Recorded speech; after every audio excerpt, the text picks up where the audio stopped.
Bueno, lo primero es que me hables un poco del centro y de tu función dentro del centro. Bueno, pues somos un centro que combinamos la educación secundaria con el bachillerato y ciclos formativos. Es un centro relativamente pequeño, sobre todo en secundaria y bachillerato. Ciclos tenemos bastantes, lo que pasa es que están repartidos por la mañana y por la tarde. Lo que mis funciones se reducen a lo que es la secundaria y el bachillerato, que tenemos poquitos grupos. Actualmente tenemos 11 grupos de secundaria y 2 bachilleratos, un primero y un segundo mixtos. Aproximadamente esos son unos 330, 350 alumnos aproximadamente, te hablo de memoria. Y bueno, mis funciones es el tema desde el punto de vista organizativo, de generar y crear los horarios, la distribución de las aulas, coordinar al profesorado, también la resolución de conflictos, lo que es la convivencia y disciplina en el centro. Coordino al grupo de trabajo de convivencia y disciplina, siempre en el cual hay apoyo del consejo escolar y representantes del consejo escolar, es decir, padres y alumnos. Y luego, pues nada, soy un profesor más, como cualquier otro. ¿De qué? En este caso de Geografía e Historia. En el presente curso doy clase en primero de la ESO, Ciencias Sociales, y en segundo bachillerato, Historia de España. Vale. Y como persona, ¿cuántos años llevas de docente? Uy, me ha pillado, no tengo ni idea. Pues desde el 2005, o sea que 8 años. ¿Y en tu puesto actual? No, perdona, te he dicho 2005, no, 2005 es cuando tuve la plaza, llevo 10 años, antes estuve 2 años de interino. Me he venido ahora. En mi puesto actual, pues llevo 10 años, llevo 6 años en este instituto, si no me equivoco, y como jefe de estudios, este es el 4º. ¿Y Vilitana? Sí, de Elche. He tenido suerte, los de Elche lo tenemos más fácil para acabar por aquí. ¿Y de qué año? Del 79. ¿Tienes fuera del centro? ¿Participas en otros órganos? ¿Trabajas dando clases particulares? ¿Cualquier...? No, bueno, cuando estudiaba oposiciones sí que estaba de profesor de clases particulares, pero poca cosa más. ¿Algún hobby para desestresarte del bueno, centro? Que tenga que ver con educación, estoy en el AMPA del colegio de uno de mis hijos, en el AMPA del Miguel de Cervantes. Y hobbies, pues nada, cualquier deporte casi.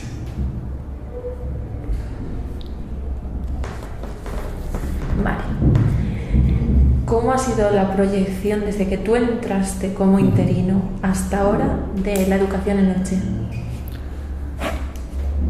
Bueno, en Elche no llega a estar nunca de interino. En Elche llevo 8 años y desde que conseguí la plaza, primero en expectativa y en prácticas. La proyección, pues bueno, también es verdad que cuanto más vas sabiendo, más te deprimen las cosas, ¿no? Supongo que el que es ignorante es más feliz.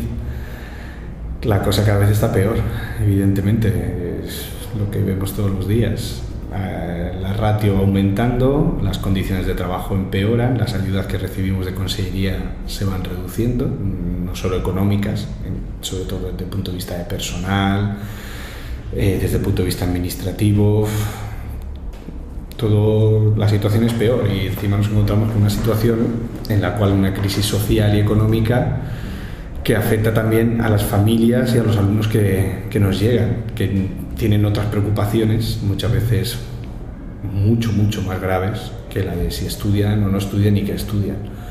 Y nos encontramos a veces haciendo más de tutores o casi padres que de profesores. Para todo eso no estamos preparados y no tenemos los recursos. Encima yo te puedo comparar, por ejemplo, 2 centros de Elche. Yo estuve 2 años trabajando en el Misteri y lo que te he comentado, llevo 6 años trabajando aquí. Las mismas condiciones no pueden ser iguales para todos los centros, es decir, no se puede aplicar la misma ratio en todos los centros, no se puede aplicar los mismos criterios a la hora de conceder ciertas ayudas a todos los centros, etc. Porque el tipo de alumnado y el tipo de familias no son las mismas. Resumiendo y poniendo un ejemplo muy claro y muy práctico, no es lo mismo tener 35 alumnos en una clase del Misterio, en una clase de un concertado donde yo estudiaba, que yo estudiaba en Jesuitinas y Salesianos, que tener 35 alumnos en este centro. el tipo de alumnado que tenemos, sin ser malo el nuestro, porque no es malo, ellos están en centros peores, no se pueden controlar de igual manera, sobre todo porque el apoyo de las familias y el tipo de familias desestructuradas que tenemos nosotros no son las mismas. ¿Y cuándo empezaste? Porque supongo que te meterías a profesor por alguna razón. Pues hombre, yo desde el instituto sabía que quería ser profesor de secundaria, no ni de cole, ni de universidad, y de historia, o sea que lo mío está bastante claro. Creo que casi desde séptimo de GB lo tenía claro, o sea que no por familia ni nada, simplemente porque me gustaba mucho la historia y me gustaba mucho el tema de enseñar en el instituto, ni universidad ni nada así. También decirte que empecé con una joyica. A mí me llamaron de interino para cubrir una baja en un centro en Aldaya, en el barrio del Cristo, que era un centro CAES, donde casi todos los, yo que sé, 40% de los padres o estaban en la cárcel o estaban en proceso de... Es decir, te puedo decir que estaban centros bastante malos y sustituyendo una baja por depresión del jefe de estudios. O sea que no ejercía yo como jefe de estudios, claro. Que es lo que me digo cuando te digo que no son los mismos, no es igual un centro que otro, vamos, no tiene nada que ver, nada que ver. En cuanto a este centro, este año habéis tenido listas de espera. ¿En cuánto más o menos? En ciclos, eso mejor te lo podrá mirar Amparo. En bachillerato, porque eso y bachillerato no hemos tenido listas de espera. Este año lo que tuvimos, supongo que conseguiría por el tema de ajustar presupuestos hasta última hora, no han concedido grupos que podían estar dudosos hasta ultimísima hora. Nosotros empezamos las clases lunes 14 si no recuerdo mal, y el jueves anterior nos concedieron un tercer segundo de la ESO por el número de alumnos. Eso suponía cambiar horarios, cambiar distribución, etc.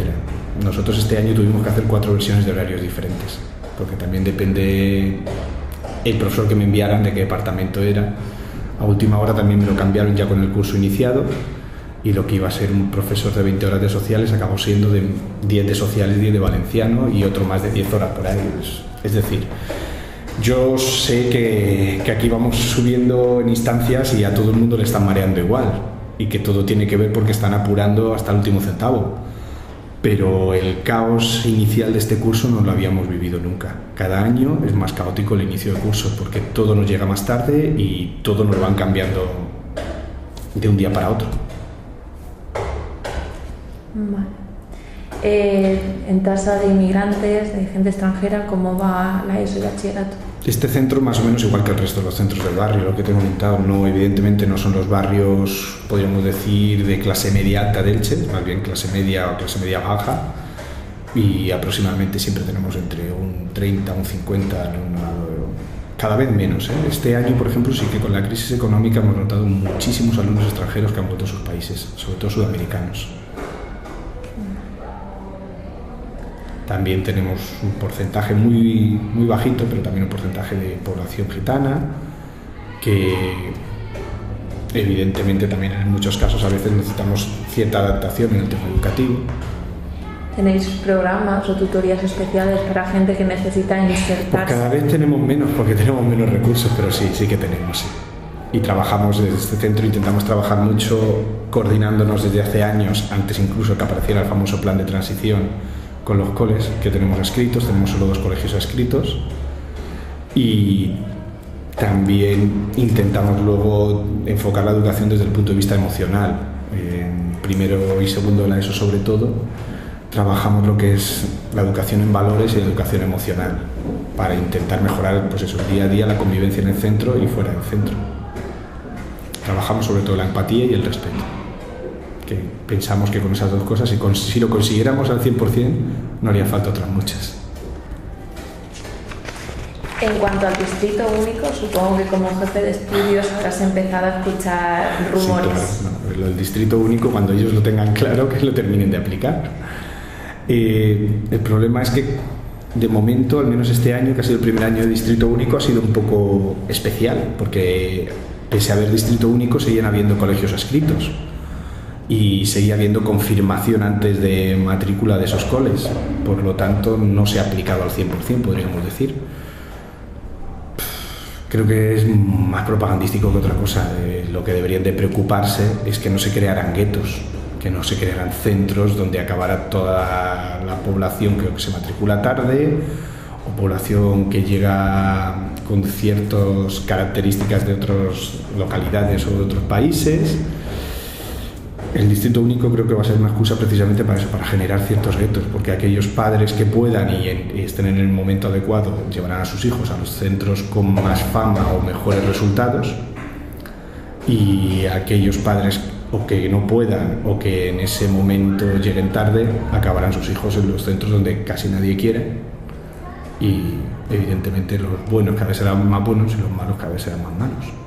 Y lo triste es que esto se le une también toda la política educativa que se está anunciando y que se está aprobando.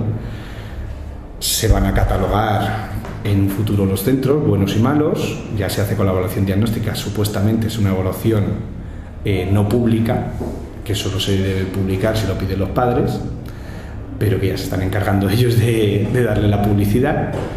Y esto tiene pinta de ir camino a lo que es el sistema británico, que está fracasando en el Reino Unido, es decir, catalogar centros, hacer una lista de centros de mejor a peor, luego se catalogarán también a los profesores, se darán ayudas económicas dependiendo de los resultados de los centros, para eso serán estas evaluaciones de la famosa LOMCE, que se evaluará a los chavales cada 2 años, y en lugar de dar ayudas a aquellos que lo necesitan más, porque los que tengan peores resultados seguramente será porque tengan peores recursos o estén más necesitados de ayuda, se darán ayudas a los que menos lo van a necesitar. Y lo que te he comentado, aquella clase media alta acabarán llevando a sus hijos siempre a los centros con mayor fama, y lamentablemente toda la población que tenga problemas familiares, que llegue población inmigrante, población que, como te he dicho, se incorporen más tarde, que deben de estar repartidos por todos los centros, van a ir acumulándose en pequeños centros. ¿Y dónde crees que estará el Severo 8 si eso llega a pasar? Pues ya lo veremos. Yo te puedo decir, ayer hablando con un compañero, espero que no pase eso nunca, yo estoy totalmente en contra. Pero vamos, tristemente es lo que veo, o lo que temo, más que lo que veo, ojalá me equivoque. Ayer hablando con un compañero, profesor de segundo bachillerato, me dijo que él ha gastado mucho tiempo en intentar ver los resultados de las PAU de estos últimos años, haciendo una comparativa de todos los centros de Elche. También comparó los resultados de la nota de acceso a la universidad, que sería la PAU más la nota de expediente de bachillerato, porque esto es vox populi, sabemos que muchas veces lo normal sería que fueran similares, pero muchas veces no lo son. Hay centros donde hay bastante diferencia y no podemos imaginar el porqué. Y tanto en una como en otra estábamos más o menos a mitad. Estamos por encima de algunos centros famosos, tanto concertados como no concertados, y estamos también por debajo de otros centros. También te puedo decir que alumnos nuestros van pocos a la PAU, pero también pues somos un centro pequeño, no podemos enviar muchos porque no tenemos muchos, pero que rara vez o casi nunca suspende ninguno. Creo que suspendió uno hace 2 años y llevamos muchos años sin que suspenda ninguno. Por lo tanto, malos no son nuestros resultados, al menos en esa prueba que de momento es la más objetiva de la que podemos hablar.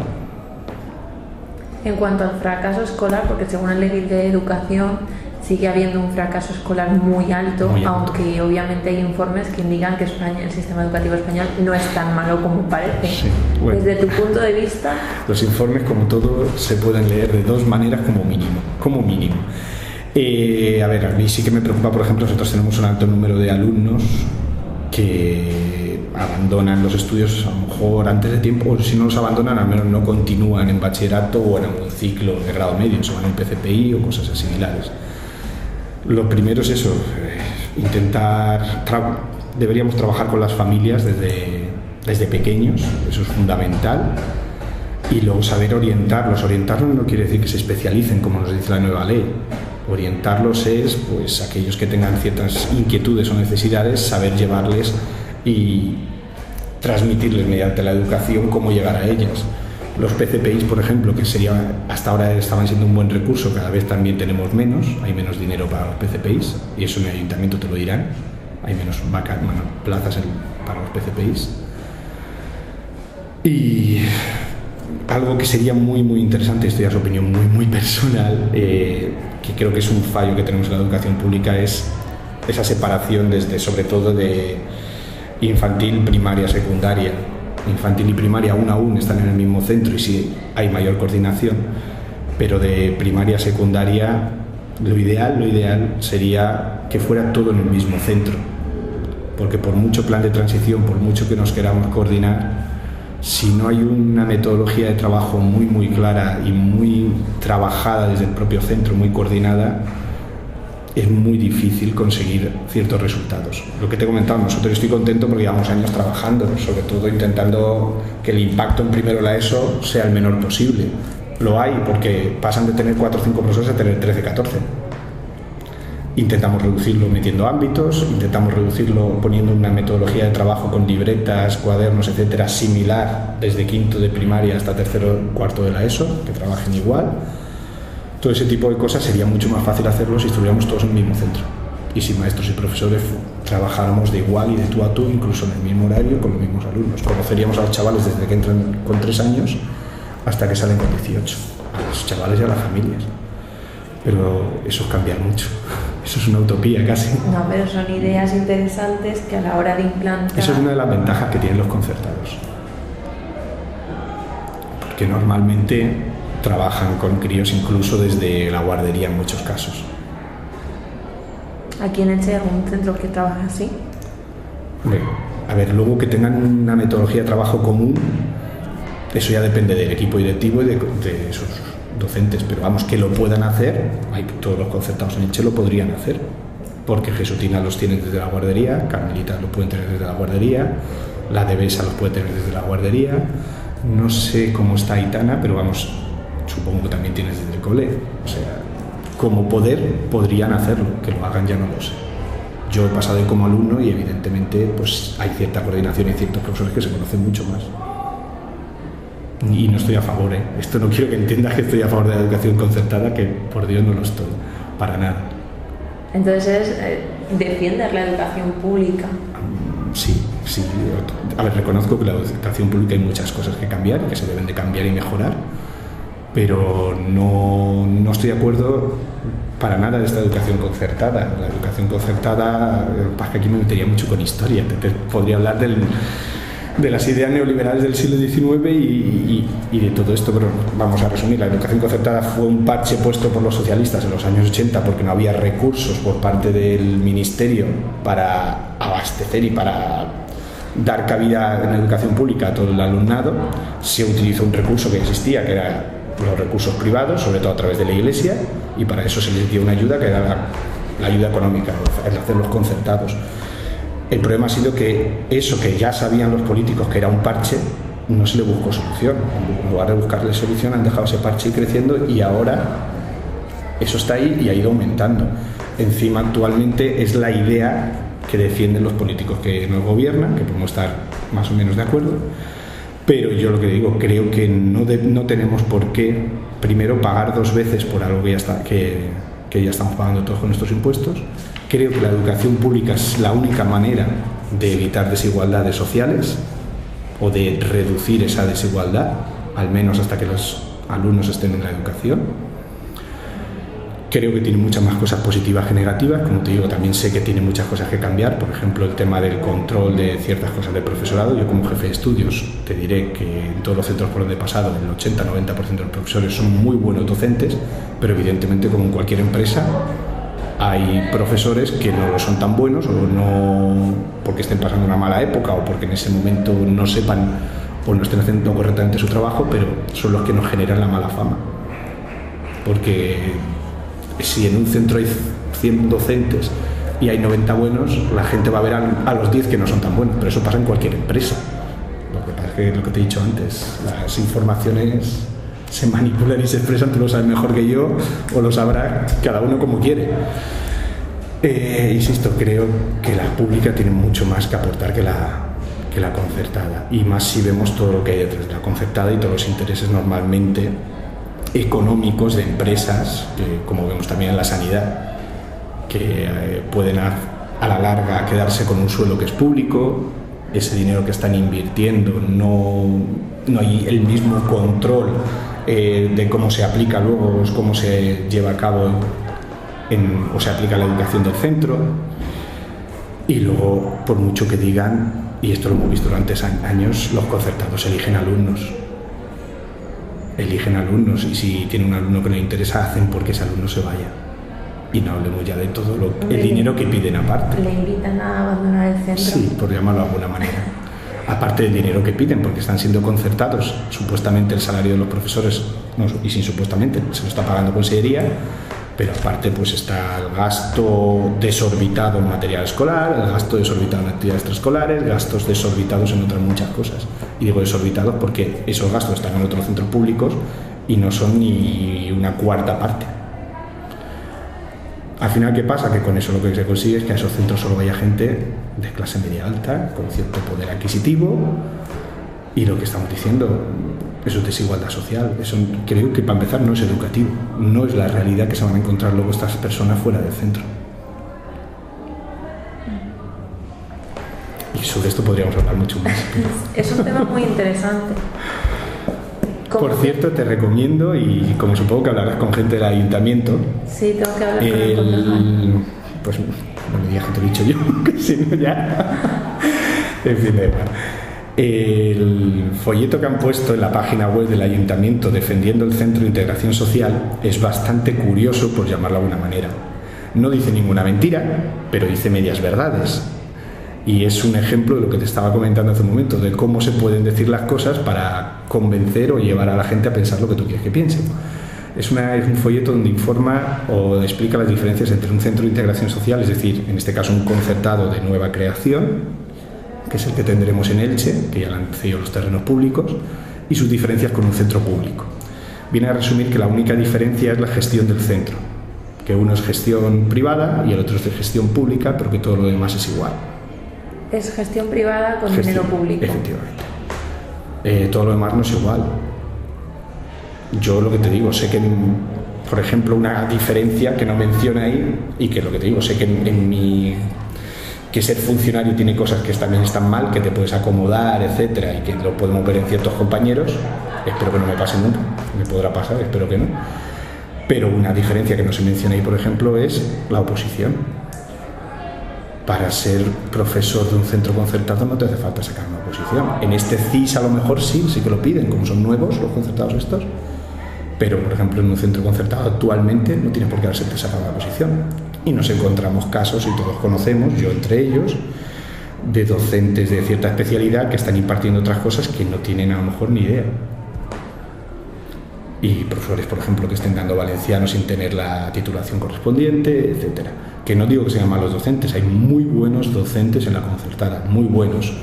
Pero no han pasado ese filtro, que bueno, el filtro será mejor o peor, mejorable, como todo es mejorable, pero es un filtro. Pero eso digo, pero el folleto es curioso, digo, porque le eches un vistazo antes de hablar con el concejal. Vale. No dice mentiras, insisto, no dice mentiras, pero tampoco dice toda la verdad. Como docente, que dentro de la educación, ¿a qué tema debería dársele prioridad? Dentro de la educación, ¿a qué tema? Si te refieres a materias, supongo, ¿no? Materias, lo que comentabas antes de igualdad, trabajar un poco. Principalmente, evidentemente, a ver, nosotros tenemos un país en el cual esto, tristemente, como profesor de historia lo veo, sobre todo si vemos el siglo XIX y XX en España, va a ser imposible o casi imposible que se pongan de acuerdo los grandes partidos para hacer una ley educativa. Dicho lo cual, será complicado solucionar los principales problemas, pero sí que es verdad que al menos las últimas leyes educativas, incluso la presente, la actual recientemente aprobada, se fijan en modelos que o han fracasado o están fracasando. Incluso también la LOCSE en su momento. No digo que no tengan cosas buenas esas leyes y esos modelos, sí que las tienen, pero ¿por qué no cogemos lo bueno solo y también lo malo? Se habla, por ejemplo, y te puedo decir que se habla mucho del modelo finlandés y nos comparan Finlandia por aquí, Finlandia por allá. Evidentemente Finlandia tiene muchas cosas buenas, pero lo que no podemos es compararnos con Finlandia cuando no somos iguales, el modelo no es igual. Yo, por ejemplo, estuve en unas conferencias hace unos años en Madrid donde había una profesora universitaria de Finlandia y fue precisamente a hablarnos del modelo educativo finlandés. Aparte me he informado por otros muchos sitios, compañeros que han estado allí, etcétera. Y ella misma nos decía que son incomparables desde el punto de vista, por ejemplo, algo tan sencillo que en Finlandia su población no llega ni a la población de nuestras grandes capitales. Esa es la primera gran diferencia. El tipo de población no es tan heterogénea como aquí. Ella dijo, por ejemplo, que la primera vez que vio una persona de color, una persona negra, fue en la universidad. Es decir, es una población que no tiene esa diversidad cultural y social que podemos encontrar aquí, tanto de inmigrantes como de gente no inmigrante. Evidentemente el nivel económico de las familias también es mucho más similar. En cuanto a la distribución horaria de las asignaturas también es diferente, pero porque también la distribución horaria de los padres en el trabajo es diferente. Por ejemplo, aquí algo mucho que se está pidiendo y que se está vendiendo también de forma populista por algunos partidos en cuanto a hacer horario reducido en primaria o no, hacerlo de forma continuada, reducido no, perdón, de entrar también a las 8 o a las 9 y salir a las 3. En algunas comunidades y en algunos centros se está haciendo. Yo no me parece mal, ni bien ni mal, depende, hay argumentos a favor y en contra, pero lo que no me parece correcto es empezar la casa por el tejado. Es decir, para poder hacer eso deberíamos hacer como hace también Europa, ¿no? Que la gente, los padres, como tarde salgan de trabajar a las 5, como muy tarde. Lo que no puede es que el alumno salga a las 3 y por mucho que lo haga actividades extraescolares o lo que sea, hasta las 8 o las 9 no lleve su padre a casa. Por eso digo que hay cosas que no se pueden comparar y evidentemente no se puede separar la sociedad de la educación. Y en Finlandia, bueno, si nos centramos en cosas ya muy claras, comparar un sistema educativo donde la ratio a veces está en 15 alumnos y otro donde la ratio está en 30 y pico, difícil, ¿eh? Es difícil. Si nos centramos en cosas más prácticas, te diría que a lo mejor deberíamos olvidarnos, y soy de historia y a veces me obsesiono con los conceptos con mis alumnos, deberíamos olvidarnos de tanto en qué aprenden, que si se han memorizado ciertas cosas, y en centrarnos más en si saben ellos aprender por sí mismos, el aprender a aprender. Porque realmente, y más en la sociedad que vivimos, que cogen un móvil, cogen cualquier cosita, se meten en la Wikipedia o en cualquier enciclopedia virtual y lo van a saber todo antes que tú, ¿de verdad nos sirve que memoricen muchas cosas? Pues hombre, soy de historia y te diré que a lo mejor me interesa más que lo entiendan antes de que lo memoricen. Yo intento más que entiendan la historia antes que memorizar, me da igual que sepan fechas o... Pero el hecho de que lo entiendan es más del sistema anglosajón que del sistema español. Sí. Por ejemplo, el que estamos hablando de Finlandia y todo esto también, sí. Nosotros pecamos mucho de eso. El sistema latino siempre ha pecado mucho de eso. Un poquito claro, es lo que te he dicho. Si no hay ningún sistema en sí bueno ni malo, todos tienen algo bueno, evidentemente. Pero lo que no podemos hacer es cogerlo y copiando entero otros sistemas. De todas formas, no creo que estemos copiando el sistema anglosajón, o en este caso el británico, que no hay tan solo el anglosajón, porque cosas de Finlandia no estamos cogiendo, por ejemplo. No creo que estemos cogiendo ese sistema por motivos educativos, creo que lo estamos cogiendo por motivos sociales y económicos. Creo que tristemente nuestros políticos desde hace mucho tiempo se fijan más en cosas políticas y sociales antes que las educativas. Creo, no, ojalá me equivoque. En cuanto a los alumnos, ¿crees que son conscientes del problema educativo que hay? No, muy poquitos. Ni los padres. Los alumnos, muchos de ellos todavía no tienen la madurez para ser conscientes. Algunos sí, evidentemente, sobre todo solo les llama en bachillerato, se puede ver más, y en ciclos. Pero incluso los mismos padres tampoco. La prensa es fundamental y la prensa en este país es partidista 100%. Por lo tanto, depende de qué prensa se lea, se pensará de una manera u otra muchas veces. Creo que no debería ser tan partidista, o al menos si es partidista la prensa, el que lo lee debería ser consciente de ello. Y en España muchas veces no somos conscientes de ello. Y en cuanto a vosotros, los profesores, ¿hasta qué punto os estáis dando cuenta de que el barco se hunde? Pues tenemos de todo. Profesores que se dan cuenta y se resignan, profesores que morirán luchando, y otros muchos que piensan que... No, también los hay de los que piensan que es el camino correcto. Es que como todo en la vida, hay gente para todo. Lo triste es que muchos o la mayoría pensamos que no se están haciendo las cosas bien, pero no somos capaces de coordinarnos para pedir que se hagan de otra manera e incluso coordinarnos para decir qué es lo que nos parecería mejor. ¿Has hablado con otros jefes de estudios de Elche? Bueno, actualmente de Elche Sobre este tema, poquitos.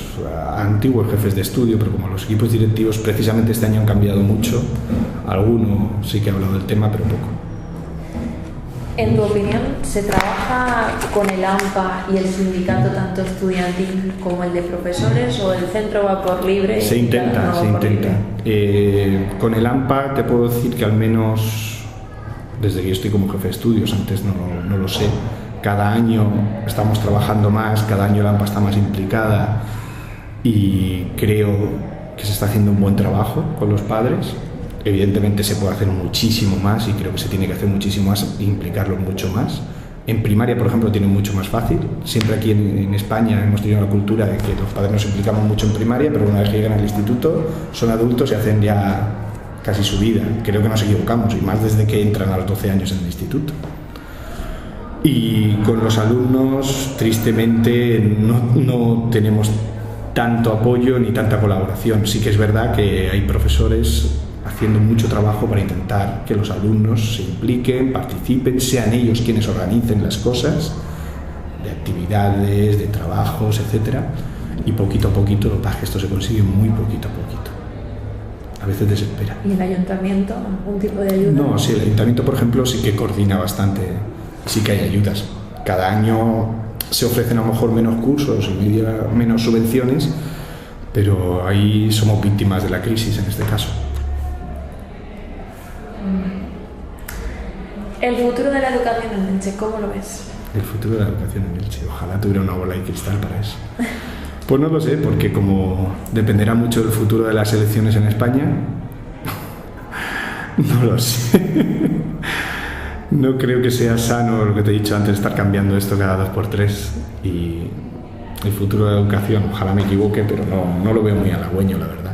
Y me temo lo que te he comentado, que se vayan formando poquito a poquito guetos. Sí que tengo muchos compañeros, tanto en este centro como en otros centros, que temen perder incluso grupos y que verse desplazados, temen que se empiece a eliminar bachilleratos en algunos institutos, porque al aumentar la ratio y al haber también menos, como te he dicho, menos gente que esté estudiando, bien porque abandone o bien porque esté en ciclos o porque se han ido a su país, que son muchos, se reduzca el número de bachilleratos y vayan cerrando bachilleratos en centros.